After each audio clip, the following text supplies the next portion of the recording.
কংগ্রেস শাসিত কর্ণাটকায়, তেলেঙ্গানায় বাঙালির উপর অত্যাচার হয়েছে, যাদের কারণে আজ মানুষ নিপীড়িত। বাংলার 2 লক্ষ কোটি টাকা যারা আটকে রেখেছে, সেই মোদিকে কোনোদিন আক্রমণ এই কংগ্রেসের নেতারা করে না।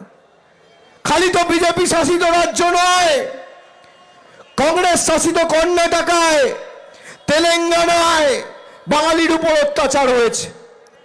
আমি 8 তারিখ মালদায় বৈঠক করেছি, সেখানে একজন উপস্থিত ছিল। তেলেঙ্গানা সরকার কোন রকম কোনো সাহায্য সহযোগিতা করেনি। আমরা আইনি সহায়তা প্রদান করে তাকে বাড়ি ফিরিয়ে আনার ব্যবস্থা করেছি। নদিয়ার চাপড়ায় তার বাড়ি।